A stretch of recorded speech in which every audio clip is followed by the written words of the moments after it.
به نام خداوند جان و خرد، کزین برتر اندیشه بر نگذرد. کنون با شگفتی یکی داستان، بپیوندم از گفته باستان. نگه کن که بر سام را روزگار، چه بازی نموده ای پسر گوش دار. سلام دوستان و همراهان عزیز، از شما دعوت می‌کنم که داستان شگفت انگیز از سام نریمان را گوش بدید. ببینید روزگار با سام نریمان پهلوان بزرگ ایران چه بازی. نبود هیچ فرزند مر سام را، دلش بود جوینده کام را. از آن ماهش امید فرزند بود، که خورشید چهر و برومند بود. سام هیچ فرزندی نداشت و تنها آرزوش این بود که خدا به او پسری بده تا دلش رو شاد کنه. انتظار داشت بانوی جوان و برومندش پهلوان بچه‌ای براش به دنیا بیاد. ز سام نریمان همو بار داشت، ز بار گران تنش آزار داشت. ز مادر جدا شد بر آن چند روز، نگاری چو خورشید گیتی فروز.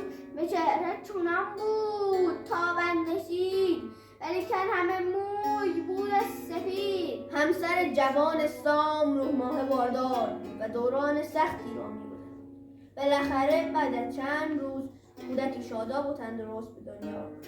پهلوان بچه‌ای که چهره زیبا داشت، اما موهای سر و مژه‌ها و ابروهاش سفید که بر سام یل روز فرخنده باد، دل بد سگالان او کنده باد. خداوند آرزوی سام رو برآورده کرده بود.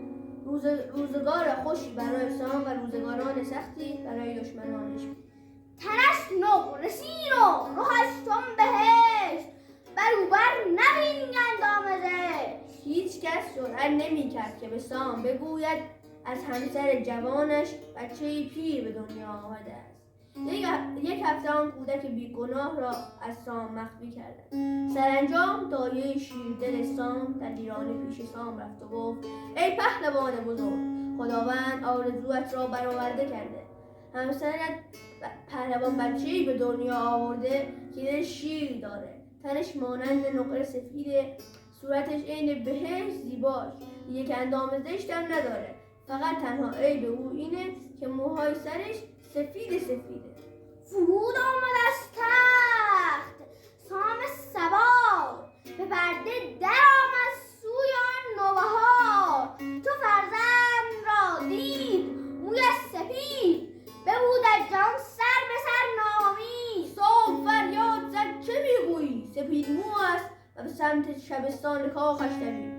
روی گهواره خم شد، به محض دیدن موهای سفید پسرش از دنیا ناامید شد. چو آینده پرسند گردن کشان، چه گویم از این بچه بدنشان؟ چه گویم که این بچه دیو چیست؟ پلنگ دورنگ است یا پریست؟ دست بر آسمان بلند کرد و گفت: ای خدای بزرگ، اگر من گناه بزرگی کردم مرا ببخشید. اگر گردنکشان بیایند و بپرسند این بچه سیاه چشم و سفید مو چیست، من چه بگویم؟ بگویم پلنگ دورنگ است، پری یا دیو؟ از این ننگ بگذارن ایران زمین، نخواهم بر این بوم و بر آفرین.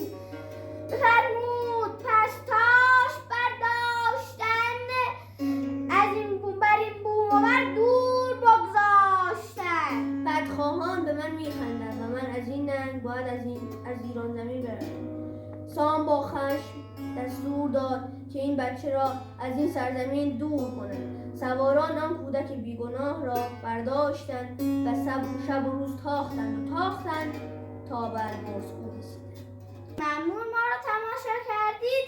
قسمت بعدی زال و سیمان را در ویدیوهای بعدی ببینید. دوستان عزیز، با لایک و کامنت به ما انگیزه بدید. ضمناً